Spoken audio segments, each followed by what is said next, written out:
नमस्कार। आज के इस सेशन में हम केंद्र और राज्यों के मध्य संबंधों के बारे में कुछ बात करेंगे।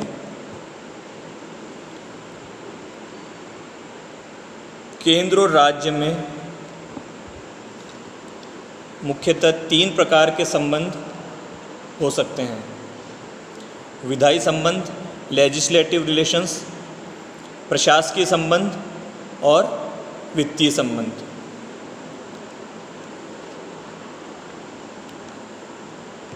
हमारे सिलेबस में यानी फर्स्ट ईयर के सिलेबस में विधायी केंद्र और राज्यों के मध्य विधायी संबंधों के बारे में ही अध्ययन करना है। तो आइए अब हम इस विषय पर चर्चा करते हैं।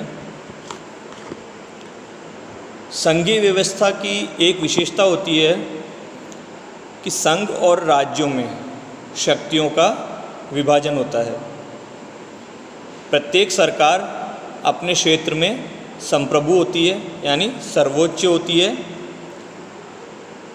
एक विधानमंडल द्वारा दूसरे विधानमंडल के कार्यक्षेत्र में और शक्तियों में क्षेत्राधिकार में हस्तक्षेप नहीं किया जाता, अतिक्रमण नहीं किया जाता है। इसी शक्ति विभाजन के सिद्धांत के आधार पर ही केंद्र और राज्यों के संबंध निर्वाह होते हैं। जैसा कि अभी उल्लेख किया है कि 3 प्रकार के संबंध होते हैं, जिसकी हमारे संविधान में विस्तृत व्याख्या की गई है। संविधान के भाग 11 के अध्याय 1 अनुच्छेद 245 से 263 तक इन तीनों संबंधों के बारे में विस्तृत विवेचन किया गया है। आज हम केंद्र और राज्यों के मध्य विधायी संबंधों के बारे में बात करेंगे। Legislative relations between union and states. भारतीय संविधान में केंद्र और राज्यों के मध्य विधायी शक्तियों को विस्तारित कर दिया गया है, उन्हें विभाजित कर दिया गया है। उनका वितरण 2 आधारों पर किया गया है, यानी राज्य और केंद्र और राज्यों के मध्य जो विधायी शक्तियों का वितरण है वो 2 आधारों पर किया गया है। पहला राज्य क्षेत्र के आधार पर और दूसरा विधायन विषय के आधार पर। पहला है राज्य क्षेत्र के आधार पर, यानी on the basis of territory. अनुच्छेद 245 एक कहता है कि संसद संपूर्ण भारत क्षेत्र या उसके किसी भाग के लिए विधि बना सकेगी और राज्यों के विधानमंडल राज्यों के संपूर्ण क्षेत्र या उसके किसी भाग के लिए विधि बना सकेंगे। अर्थात राज्यों की विधायनी शक्ति उनके राज्य क्षेत्र तक ही सीमित है। एक वाद है क्लास बनाम इनकम टैक्स कमिश्नर बम्बई। इसमें भारतीय आयकर अधिकारियों ने एक ऐसी ब्रिटिश कंपनी की आय पर कर लगाया जिसका कार्यक्षेत्र भारतीय राज्य क्षेत्र था, यानी जो भारतीय क्षेत्र में व्यापार करती थी। प्रिवी काउंसिल ने राज्य क्षेत्र के सिद्धांत के आधार पर लगाए गए कर को वैध घोषित किया। दूसरा है विधायन विषयों के आधार पर, on the basis of subjects of legislation. विधायन विषयों के आधार पर भी केंद्र और राज्यों में शक्तियों का विभाजन किया जाता है। कुछ विषय संघ को सौंप दिए जाते हैं, कुछ विषय राज्य को दे दिए जाते हैं। उन विषयों पर संबंधित विधानमंडलों का अनन्य क्षेत्राधिकार होता है। विधायन विषयों के आधार पर शक्ति वितरण अलग अलग देशों में अलग अलग सिद्धांतों के आधार पर किया गया है। जैसे कि अगर हम अमेरिका में देखें तो अमेरिकी संविधान में केंद्र की शक्तियों का उल्लेख कर दिया गया है और शेष शक्तियां राज्यों को सौंप दी गई हैं। ऑस्ट्रेलियाई संविधान में भी केंद्र की शक्तियों का उल्लेख है और शेष शक्तियां राज्यों के पास है। जबकि कनाडा के संविधान में केंद्र और राज्यों के मध्य शक्तियों का वितरण किया गया है और शेष शक्तियां, जिन्हें अवशिष्ट विधायी शक्तियां कहेंगे, वो केंद्र को यानी संघ को दे दी गई हैं।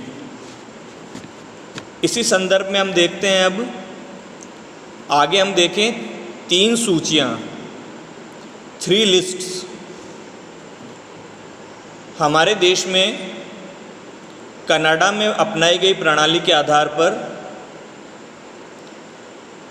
जो भी विधायन विषय यानी विधायी विषय लेजिस्लेटिव सब्जेक्ट्स जो हैं उनको 3 सूचियों 3 लिस्ट्स में बांटा गया है।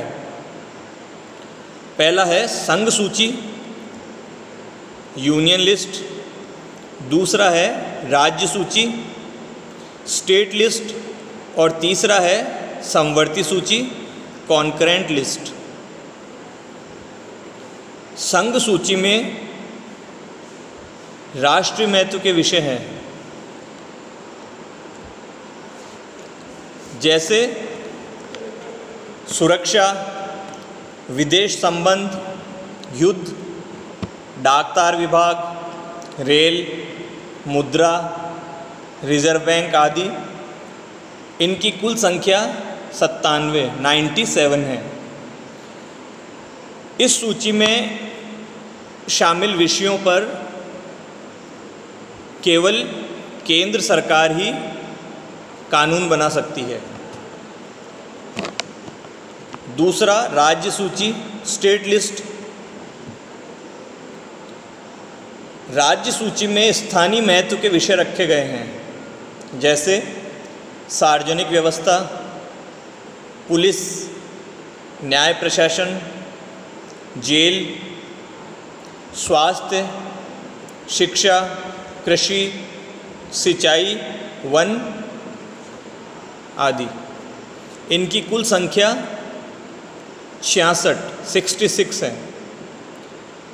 राज्य सूची में विगणित विषयों पर राज्य विधानमंडल को कानून बनाने का अनन्य अधिकार प्राप्त है। इन 2 सूचियों के अतिरिक्त एक अन्य सूची है समवर्ती सूची यानी कॉन्करेंट लिस्ट। इस सूची में 47 विषय रखे गए हैं, जिन पर केंद्र और राज्य दोनों ही विधि बना सकते हैं। लेकिन यदि केंद्र और राज्यों द्वारा बनाई गई विधियों में असंगति होती है, विरोधाभास होता है, तो केंद्र द्वारा बनाई गई विधि ही प्रवर्तनीय होगी, प्रभावी होगी। इस सूची के प्रमुख विषय हैं दंड प्रक्रिया संहिता, सिविल प्रक्रिया संहिता, विवाह विच्छेद, सामाजिक योजना, मजदूर हित आदि।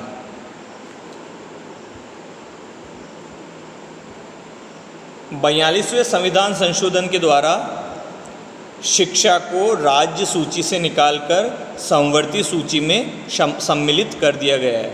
यानी 42वें संशोधन से पूर्व शिक्षा राज्य के अधीन थी, यानी शिक्षा से संबंधित विधि बनाने का अधिकार राज्य के पास था।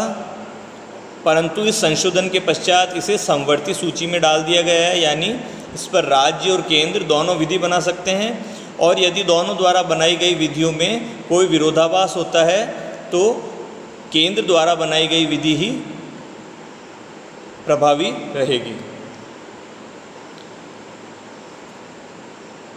इन तीनों सूचियों के अलावा अगर कोई ऐसा विषय आता है जो इनमें वर्णित नहीं है, इन तीनों सूचियों में वर्णित नहीं है, उसे कहते हैं अवशिष्ट विधायी शक्तियाँ। वो सारी शक्तियाँ केंद्र के पास है।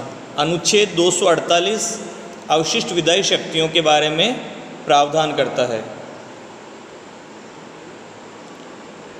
अनुच्छेद 248(1) के अनुसार जो विषय समवर्ती सूची और राज्य सूची में नहीं दिए गए हैं उन पर केंद्र को विधि बनाने का अधिकार होगा। एक वाद भारत संघ बनाम H.S. ढिल्लन में सर्वोच्च न्यायालय ने धारित किया कि संसद की विधायी क्षमता की परीक्षा के लिए यह देखना ही पर्याप्त होगा कि यह राज्य सूची या समवर्ती सूची का विषय नहीं है, यानी क्या संसद किसी विषय पर विधि बना सकती है, ये जानने के लिए हमें केवल यह ही देखना होगा कि यह विषय राज्य सूची या समवर्ती सूची में विगणित तो नहीं है, वर्णित तो नहीं है। अगर ऐसा नहीं है तो केंद्र को उस विषय पर विधि बनाने का अनन्य अधिकार प्राप्त हो जाता है। अब जैसा कि अभी जिक्र हुआ है कि केंद्र और राज्य द्वारा बनाई गई विधियों में असंगति की दशा में संसद द्वारा बनाई गई विधि ही प्रवर्तनीय होगी। अनुच्छेद 254 आर्टिकल 254 के अनुसार राज्य विधानमंडल द्वारा पारित कोई विधि यदि समवर्ती सूची के विषय पर संसद द्वारा पारित किसी विधि से असंगत है तो असंगति की सीमा तक, यानी जहाँ तक वो विरोधाभास उन दोनों विधियों में विद्यमान है, राज्य विधानमंडल की विधि शून्य होगी, चाहे ऐसी विधि राज्य विधानमंडल द्वारा पारित विधि के पहले बना दी गई हो केंद्र द्वारा या बाद में बना दी गई हो। परंतु इसमें एक परंतु जोड़ा गया है कि यदि राज्य विधानमंडल ने समवर्ती सूची के किसी विषय पर विधि बनाने के लिए राष्ट्रपति की पूर्व अनुमति प्राप्त कर ली है तो राज्य द्वारा बनाई गई विधि ही प्रभावी रहेगी, परंतु बाद में संसद यानी केंद्र सरकार राष्ट्रपति की अनुमति प्राप्त कर राष्ट्रपति की स्वीकृति से उस विधि को परिवर्तित, संशोधित या निरस्त भी कर सकती है।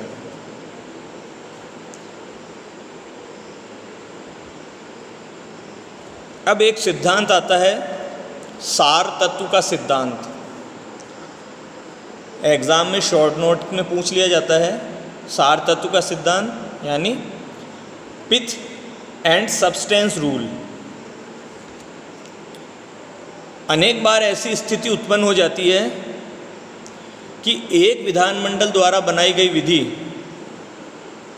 दूसरे विधानमंडल के क्षेत्राधिकार पर प्रभावी होती है।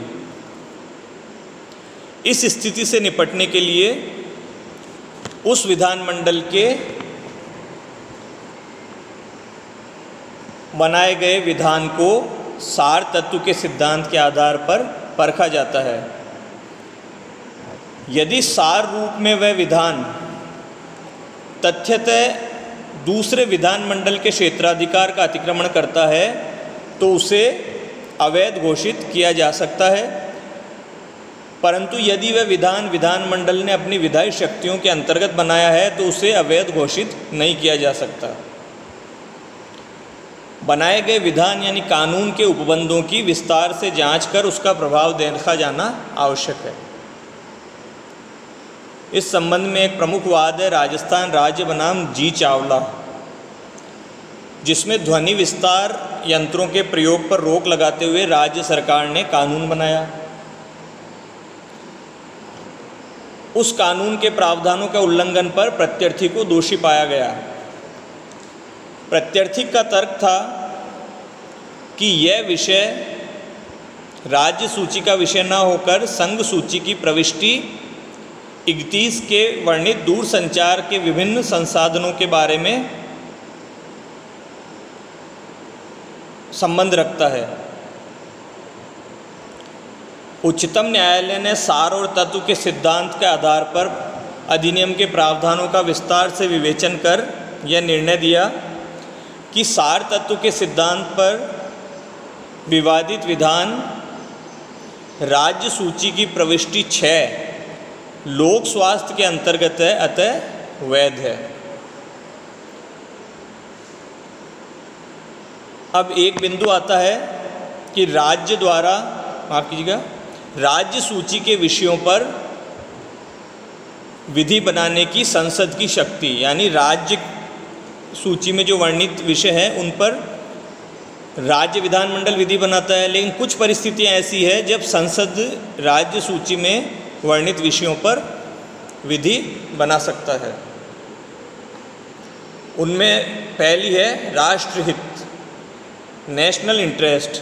अनुच्छेद 249(1) के द्वारा यदि राज्यसभा के उपस्थित मत देने वाले सदस्यों के 2/3 बहुमत द्वारा इस आशय का प्रस्ताव पारित कर दिया जाता है कि राज्य सूची के विषय पर संसद द्वारा विधि बनाना राष्ट्रहित में हितकर रहेगा, तो संसद उस विषय पर जो कि राज्य सूची में वर्णित है विधि निर्माण कर सकेगी। इस प्रकार पारित विधि 1 वर्ष तक प्रभावी रहेगी और राज्यसभा उसे पुनः प्रस्ताव पारित कर 1 वर्ष के लिए बढ़ा सकती है। राज्यसभा में पारित प्रस्ताव की अवधि की समाप्ति के पश्चात संसद की विधि 6 माह से अधिक प्रभावी नहीं रहेगी।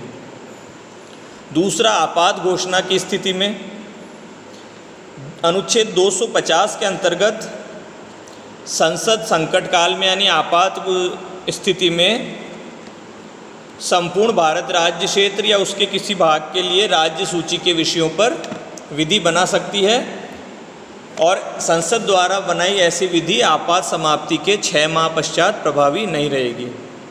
इसके बाद अनुच्छेद 252 कहता है कि यदि 2 या 2 से अधिक राज्यों के विधानमंडल इस आशय का प्रस्ताव पारित कर दें कि राज्य सूची के किसी विषय पर संसद द्वारा विधि बनाया जाना वांछनीय होगा, तो संसद राज्य सूची के विषयों पर विधि बना सकेगी।